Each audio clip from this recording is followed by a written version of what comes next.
mytriptynepal.com. Book your flight tickets online.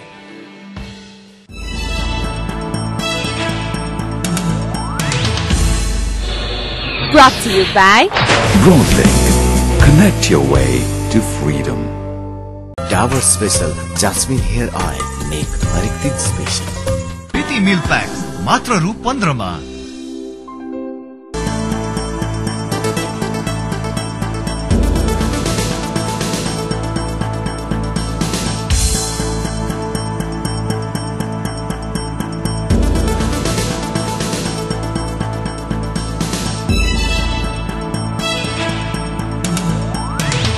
नमस्कार. सूचना सम्प्रेषणका लागि मात्र होइन, सामाजिक उत्तरदायित्वका लागि पनि प्राइम स्टोरीमा स्वागत छ. म रोहन श्रेष्ठ. आज हामी चुनावका लागि तात्तिदै गरेका दल र मात्तिदै गरेका तिनका युवा संगठनका बारेमा चर्चा गर्दैछौं. प्रमुख राजनैतिक दल चुनावमा केन्द्रित भएका छन्. उनीहरूको आन्तरिक तयारी हेर्दा लाग्छ चुनाव कन्फर्म हुन्छ. कतिपय ठाउँमा त उम्मेद्वारले आफ्नो उम्मेद्वारीका लागि लबिङ पनि थालिसकेका छन्. गाउँ नपुगेका नेताहरू गाउँ गाउँ पुगेका छन्. हिलो र चिप्लो नै सही, अहिले नेताहरूलाई गाउँ प्यारो बनेको छ. भुलिएको बस्तीको मायाले छोपेको छ. यो हेर्नुस्. मंसिर 4 का लागि तोकिएको संविधान सभाको निर्वाचनका लागि प्रमुख दलहरूको तयारी तीव्र बनेको छ. विघटित संविधान सभाको सबैभन्दा ठूलो दल स्पष्ट बहुमत ल्याउने दावी गरिरहेको छ. पार्टी विभाजनबाट निम्तिएको रिक्ततालाई पूर्ण उसले अन्य पार्टीका नेता भित्र्याउने अभियानलाई तीव्र पारेको छ. देशका सबै साना ठूला कम्युनिस्ट समूहसँग केन्द्र एउटै बनाऊ भन्ने बारेमा छलफल चलेको छ र कयौं समूहसँग एउटा सहमति भइ पनि सकेको छ. कमसे कम एउटा कम्युनिस्ट कोअर्डिनेसन केन्द्र भनेर एउटा बनाऊ, एकीकृत नेकपा माओवादीकै नेतृत्वमा र छलफल चलाउँदै गएर एउटा कम्युनिस्ट केन्द्र, शक्तिशाली कम्युनिस्ट केन्द्र बनाउने दिशामा अगाडि बढाउँ भन्नेमा सैद्धान्तिक सहमति धेरै समूहसँग भइ पनि सकेको छ. संघीयता पक्षधरसँग चुनावी सहकार्य गर्ने नीति अख्तियार गरेको एकीकृत माओवादीले साउन 15 बाट औपचारिक रूपमा चुनावी अभियान थालेको छ. 240 वटै निर्वाचन क्षेत्रमा उसले केन्द्रीय सदस्यहरूलाई चुनावी आकलन र विश्लेषणका लागि खटाएको छ. पदीय भागबण्डामा बवण्डरपछि माओवादीले अध्यक्ष प्रचण्ड बाहेक अन्य नेताको हैसियत केन्द्रीय समितिमा सीमित गरेको छ. चुनाव पछाडि हुने सांगठनिक अधिवेशनबाट नेतृत्व पंक्ति तय हुने रणनीति उसले लिएको छ. चुनावमा जुन नेताले कौशलता देखाउँछ उसैले जिम्मेवारी पाउँछ भन्ने सन्देश एकीकृत माओवादीमा प्रवाहित भएको छ. पहिलो संविधान सभामा नराम्रोसँग खुम्चिएको नेपाली कांग्रेस अबको संविधान सभा निर्वाचनमा आफ्नो हैसियतमा फेरबदल ल्याउने ध्याउनमा छ. प्रमुख वामपन्थी दल एकीकृत माओवादी र नेकपा एमाले विभाजित भएको अवस्थामा स्थिति आफू अनुकूल रहेको कांग्रेसको ठम्याइ छ. उसले आफ्ना नीति र कार्यक्रम जनताले बुझ्ने गरी कसरी सम्प्रेषित गर्ने भन्ने सम्बन्धमा नेताहरूलाई प्रशिक्षण दिएको छ. प्रशिक्षण लगत्तै घर दैलो अभियान शुरू हुने कांग्रेस नेताहरू बताउँछन्. कांग्रेस नेताहरू नेपाली कांग्रेस अबको निर्वाचनबाट प्रमुख शक्तिका रूपमा बिउतिने दावी गरिरहेका छन्. विगतको असफल संविधान सभाको बाट पाठ सिकेर आगामी नयाँ संविधान सभाले नयाँ संविधान ल्याउन सक्छ, हाम्रो एउटा विश्वास छ. त्यहाँ त्यो बाटोमा हामीहरू अहिले गइराखेका छौँ. म यहाँहरू सबैसँग आग्रह गर्न चाहन्छु, यही बाटोमा हामीहरू सबै लागू भए एकपटक फेरि अब आजका मितिले आगामी 4 महिनाभित्रमा संविधान सभाको निर्वाचन सम्पन्न भएर परिणाम मुलुकले लगभग प्राप्त गरिसकेको अवस्था हुन्छ. ठूलो पार्टीको रूपमा नेपाली कांग्रेस पार्टी पुग्छ यसपटक भन्ने हाम्रो दृढ विश्वास छ. नेकपा एमाले अहिले चुनावी घोषणा पत्र लिपिबद्ध गरिरहेको छ. उसले सबै जातिको सामूहिक पहिचान हुने संघीयतालाई आफ्नो नारा बनाउँदैछ. एकीकृत माओवादी एकल जातीय पहिचानको पक्षमा रहेको तथा कांग्रेसले परिवर्तनलाई पर्याप्त मात्रामा आत्मसात गर्न नसकेकाले आफू नै उपयुक्त शक्ति भएको एमालेको दावी छ. उसले आगामी निर्वाचनमा प्रत्यक्षतर्फ कम्तीमा 100 स्थान हासिल गर्ने अठोट लिएको छ. मधेसी र जनजाति केही नेताहरूको बहिर्गमनका कारण उत्पन्न रिक्ततालाई पूर्ण उसले विशेष अभियान थाल्ने जनाएको छ. सारा सिद्धान्त, सारा विचार, सारा दर्शनको मूल उद्देश्य के हो भने कि नेपाली समाजको रूपान्तरण गर्नका लागि नेकपा एमाले पार्टी बाहेक अर्को कुनै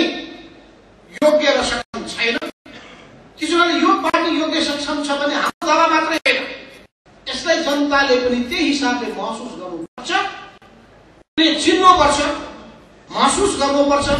मधेसी मोर्चा पनि चुनावको तयारीमा जुटेको छ। मधेस आन्दोलनसँग स्थापित दलहरू सत्ता समीकरणका विषयमा पटक पटक विभाजित भएका छन्। विभाजनका कारण चुनावमा हुन सक्ने असरलाई दृष्टिगत गर्दै मधेसी मोर्चा सम्बद्ध दलहरूका बीचमा चुनावी तालमेल चर्चामा छ। तराई मधेस लोकतान्त्रिक पार्टी नेपालले चुनावी तालमेलको प्रस्तावलाई औपचारिक रूप दिएको छ। मधेसवादी दलहरूको बीचमा एकताको प्रयास भएको छ। त्यसमा के भएछ र आगामी दिनमा हामी कसरी अगाडि बढ्ने भन्ने बारेमा पनि विचार केन्द्रीय कार्य समितिको आइरहेछ।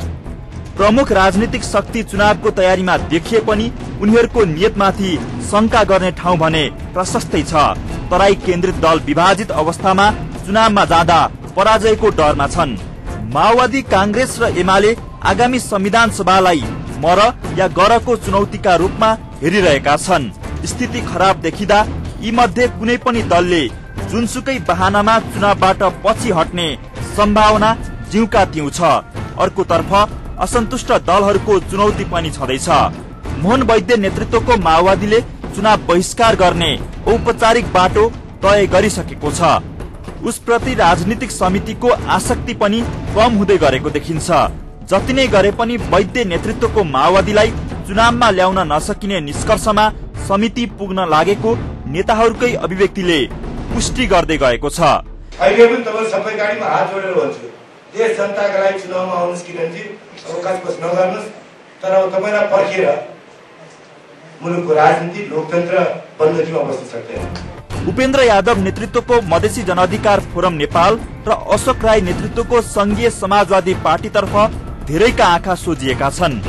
असन्तुष्टिका बीच उनीहरू चुनावमा सहभागी हुने राजनीतिक विश्लेषण गरिएको छ। सरकारले चुनाव बिथोल्नेहरूमाथि कारबाही गर्ने प्रश्न गरेको छ। दलहरू चुनावका लागि ताते जस्तो देखिएको छ, तर तातेका दलले कतिको तातो लगाउने हुन् हेर्न भने बाँकी नै छ। चुनावका लागि केही चुनौती छन्, तर चुनौती विहीन चुनाव कहीं कतै छैन। संविधान सभाको निर्वाचनमा सबै पक्ष सहभागी हुनु अति उत्तम, तर केही गरी केही छुट्ने स्थिति भइहाले पनि चुनावको विकल्प अरू हुनै सक्दैन। सायद प्रमुख राजनीतिक दल र सरकार यही निष्कर्षमा पुगेको हुनुपर्छ। थप चर्चा गर्नेछौं, तर यो ब्रेकपछि।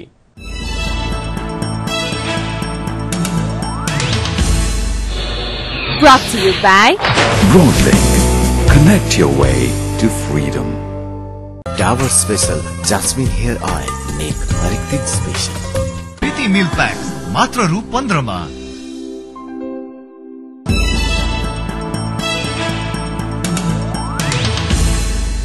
ब्रेकपछि पुनः स्वागत छ। तपाईं प्राइम स्टोरीमा हुनुहुन्छ र आज हामी चर्चा गरिरहेका छौं चुनावी माहौलका बारेमा।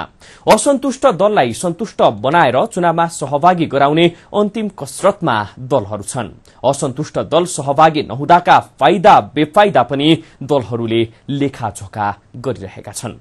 असन्तुष्ट दलको आफ्नै लेखाजोखा छ, यो हेर्नुहोस्। मोहन वैद्य नेतृत्वको माओवादीले सरकार र राजनीतिक समितिसँग वार्ता गर्नका लागि अध्यक्ष वैद्यको नेतृत्वमा उच्च स्तरीय वार्ता समिति गठन गरेको छ। वार्तामा बसे पनि माओवादीले चुनाव बहिष्कार गर्ने नीतिलाई प्रष्ट गरेको छ।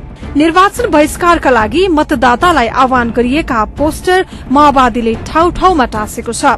महासचिव रामबहादुर थापाले नमूना चुनावी बाकसलाई घनले ठोकेर भौतिक प्रतिकारको संकेत गरेका छन्।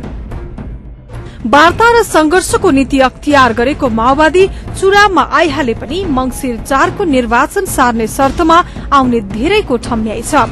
संगठन विस्तारको क्रममा रहेको वैद्य नेतृत्वको माओवादीका लागि मंगिरमै हुने चुनाव अनुकूल नरहेकाले पनि उसले चुनाव सार्न शर्त राख्ने आंकलन गरिएको छ।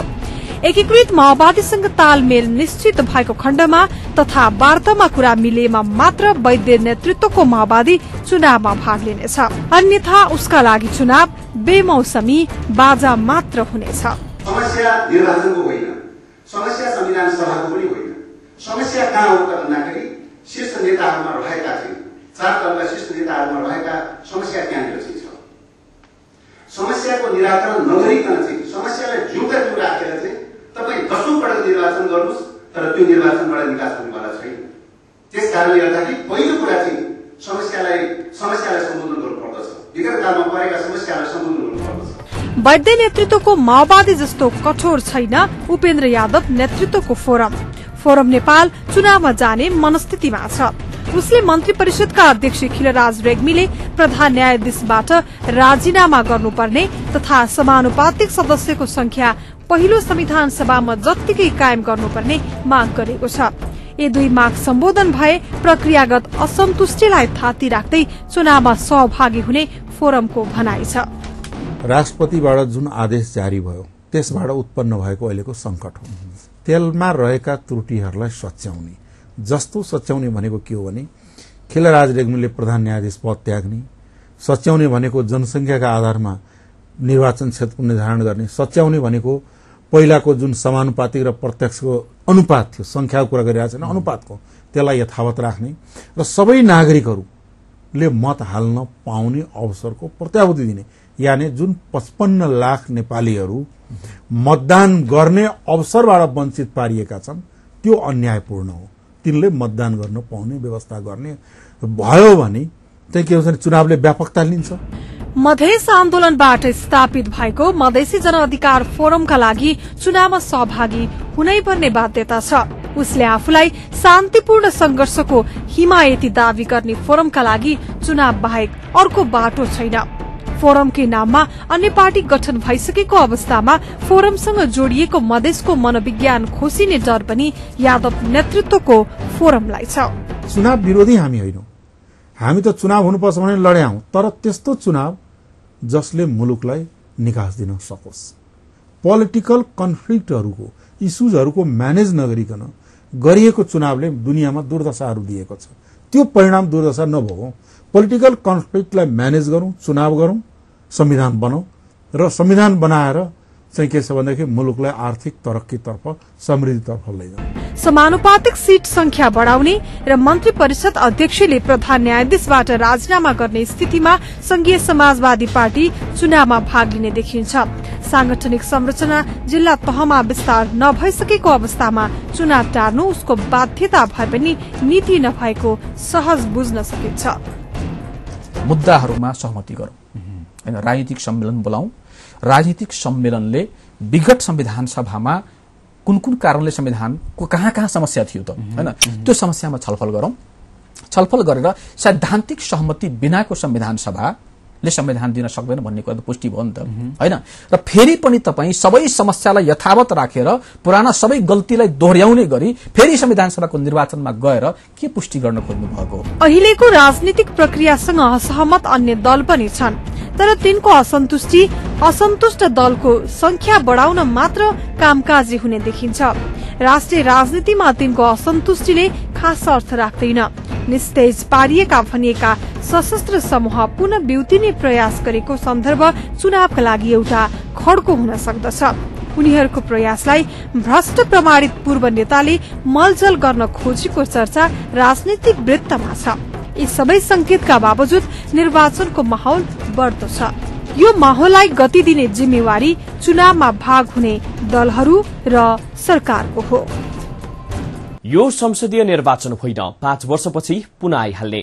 त्यसैले असन्तुष्टिलाई चुनावी एजेण्डा बनाएर चुनावमा जान धेरैले असन्तुष्ट पक्षलाई आग्रह गरिरहेका छन्। कुनै एक हैसियतवाला दलले निर्वाचनको बहिष्कार गर्दा ऐतिहासिक भनिएको संविधान सभामा गम्भीर धक्का लाग्ने निश्चित छ। धक्का लाग्ने भयो भन्दैमा निर्वाचन नगराई बस्ने स्थिति पनि छैन। बडो असमञ्जसमा मुलुक परेको छ। थप चर्चा गर्नेछौं, तर यो ब्रेकपछि।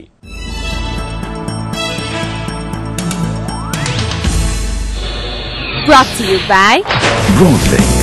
Connect your way to freedom. Dabur Special Jasmine Hair Oil, make हरेक दिन स्पेशल। प्रीति मिल्क पैक्स मात्र रु 15 मा।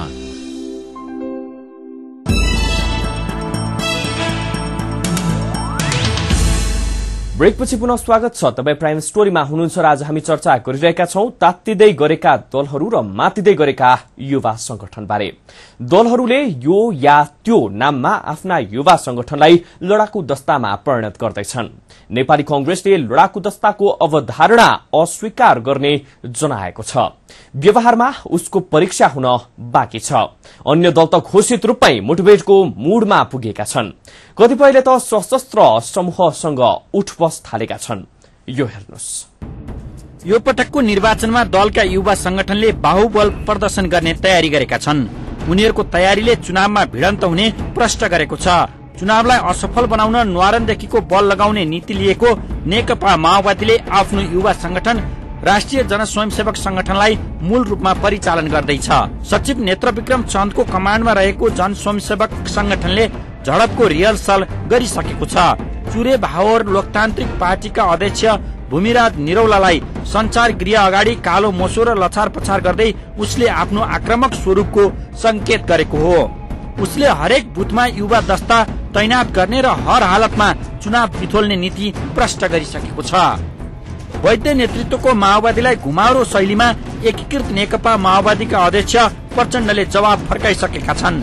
पार्टी विभाजनपछि समेत सम्भावित झडपलाई रोक्न सफल माओवादी अध्यक्ष प्रचण्डले आफ्नो युवा संगठन वाइसिएललाई चुनाव विरोधी शक्तिहरूमाथि सीमा झैं जाइ लाग्न निर्देशन दिएका छन्। अरूले 10 जना उतारे, आफूहरूले 1000 युवा उतार्ने उनको भनाइ छ। तथाकथित सामन्ती निरङ्कुशतावादीका छाउराहरू, तिनका दलालहरू गाउँघरमा आएर संविधान सभाको विरोध गर्नु, संविधान सभाका विरुद्ध गतिविधि गर्नु भनेको छट्टु स्यालहरू गाउँ पसे हो। त्यसकारण हाम्रो जनताको कुखुरा बचाउनको निम्ति ती छट्टु स्याल माथि आक्रमण गर्नुहोस्, मेरो यही निर्देशन हुन्छ तपाईहरुलाई। वाइसिएलले आफ्नो सांगठनिक संरचनालाई मजबुत बनाउन प्रशिक्षणलाई तीव्रता दिएको छ। माओवादीकै शब्दमा कुखुरा झैं खोर्सेर बसेको वाइसिएललाई उसले चिल झैं उड्न निर्देशन दिइसकेको छ। भदौ तेस्रो साता हुने अधिवेशनले चुनावी नीति अख्तियार गर्ने वाइसिएलले जनाएको छ। नेपाली कांग्रेसमा युवा जत्थाको निर्माणको विषय बहसमा छ। यसअघि लडाकु दस्ताको प्रस्तावमा विमति हुँदा त्यो बहस त्यसै सेलाएको थियो। युवा संगठन तरुण दललाई थप सशक्त बनाउने बहस कांग्रेसमा छ। तर लडाकु दस्ताको रूप दिँदा कांग्रेसको लोकतान्त्रिक चरित्रमा दाग लाग्ने तर्क पनि कांग्रेसभित्र उठेको छ। तत्कालीन सभापति गिरिजा प्रसाद कोइरालाले आइ लाग्ने माथि लाठी र मुग्रा लिएर जाइ लाग्न निर्देशन दिएका थिए। उनको निर्देशन अहिले पनि चर्चामा छ। उपसभापति रामचन्द्र पौडेलले भने लडाकु दस्ता नबनाइने प्रश्न गरेका छन्। नेकपा एमालेले यसअघि विघटन गरिएको युथ फोर्सलाई बिउजाउने बारेमा अनौपचारिक बहस सुरु गरेको छ। नेपाली जनताले मंसिर 4 गते शान्तिपूर्ण ढंगले मतदान गर्नको निम्ति आफूले रोजेको पार्टीलाई मतदान गर्नको निम्ति त्यो सहजपूर्ण वातावरणमा कसैले अवरोध सिर्जना गर्छ भने त्यसको प्रतिकार हामीले गर्छौं। हामीले के भनेका छौं भने मतदाताले जुन पार्टीलाई मतदान गर्न खोजिरहेको छ शान्तिपूर्ण ढंगले ऊ मतदान केन्द्रसम्म पुग्ने त्यो वातावरण बनाउनु पर्छ भनेर युवा संघ नेपाल लागिरहेको छ र त्यसलाई अवरोध गर्नको निम्ति कोही आउँछ भने त्यसको प्रतिकार हुन्छ। एमालेले भदौ तेस्रो साता यस बारेमा औपचारिक छलफल गर्ने बताइएको छ। युवा संघको साउन अन्तिम साता बस्ने केन्द्रीय समितिको बैठकले युथ फोर्स बिउताउने सम्बन्धमा रणनीति तय गर्ने बताइएको छ। वैद्यहरूले अहिले संविधान सभाको निर्वाचनलाई बहिष्कार गर्ने ढंगले आइरहनु भएको छ। उहाँहरूप्रति हाम्रो आग्रह के हो भने हिजो 10 वर्ष युद्ध गर्दा संविधान सभाको निर्वाचनको माग गर्ने वैद्यहरू अहिले संविधान सभाको निर्वाचन हुँदैन र बहिष्कार गर्छौं भन्ने कुरा नैतिक रूपले उहाँहरूलाई दिँदैन र उहाँहरू ठिक ठाउँमा आउनुपर्छ। हिजो आफूले उठाएको कुरालाई उहाँहरूले समाउनुपर्छ र उहाँहरू संविधान सभाको निर्वाचनमा आउनुहुन्छ भन्ने कुरामा हामी आशावादी पनि छौं र आउनको निम्ति हामीले आग्रह पनि गर्छौं। मंसिर 4 गतेको संविधान सभाको निर्वाचनमा कोही अवरोध गर्न आउँछ भने त्यसको प्रतिकार चाहिँ हुन्छ। नेपाली जनताले पनि प्रतिकार गर्छ र युवा संघ नेपालले पनि गर्छ। मधेसी दलहरूले पनि युवा दस्ताका लागि भित्रै अभियान थालेका छन्। अर्कोतर्फ चुनावकै पूर्व सन्ध्यामा निस्तेज जस्तै रहेका भूमिगत सशस्त्र संगठन सलबलाउन थालेका छन्। उनीहरूको एकीकरण प्रयासले राजनीतिक वृत्तमा चर्चा पाएको छ। सर्वोच्च अदालतबाट भ्रष्ट प्रमाणित भएका पूर्व मन्त्री जेपी गुप्ता जेल मुक्त भएपछि मधेस अभियानमा जुटेका छन्। चुनाव लड्न नपाउने भएपछि रुष्ट बनेका गुप्ताले भूमिगत गिरोहसँगको उठबसलाई तीव्रता दिएको बताइएको छ। सुरक्षा स्रोतका अनुसार गुप्ता हालै भारत पुगी त्यहाँका आपराधिक समूहसँग छलफल गरी काठमाडौँ फर्किएका छन्। उनको भेटघाटलाई आधिकारिक रूपमा पुष्टि नगरे पनि प्रहरीले गुप्तालाई निगरानीमा राखेको बताइन्छ। चुनावमा भाग लिने दलहरूकै बीचमा हुने हानथाप र चुनाव बिथोल्न चाहनेहरूको जोडबल दुवैका कारण आगामी चुनावमा हिंसा हुन सक्ने आकलन गरिएको छ। गृह मन्त्रालयले चुनावी रणनीति बनाउन र सुरक्षा व्यवस्था तीव्र पार्न मातहतका सुरक्षा निकायलाई निर्देशन दिइसकेको छ। सुरक्षाकर्मीले चुनाव विरोधी गतिविधि गरेको भन्दै वैद्य नेतृत्वको माओवादीका 3 कार्यकर्तालाई उपत्यकाबाट पक्राउ गरेको छ। आगामी निर्वाचन शान्तिपूर्ण हुने कुरा सुरक्षा निकायको सजगतामा भर पर्ने धेरैको ठहर छ। दलहरूको मूड त बेग्लै देखिन्छ। चुनावको साख बचाउन र जनमतको कदर गर्न मुठे बलको अन्त्य गरिनुपर्छ। स्वतन्त्र ढंगले मतदान गर्ने वातावरणको ग्यारेन्टी हुनुपर्दछ। मतदान गर्नका लागि मुठभेड सहनु पर्ने भयानक स्थितिको संकेत देखिँदैछ। सिंहदरबार र दल सचेत हुनैपर्छ। सामाजिक उत्तरदायित्व सहितको पत्रकारितामा हामी निरन्तर समर्पित रहिरहनेछौं। प्राइम स्टोरीबाट विदा हुन चाहन्छौं। नमस्ते।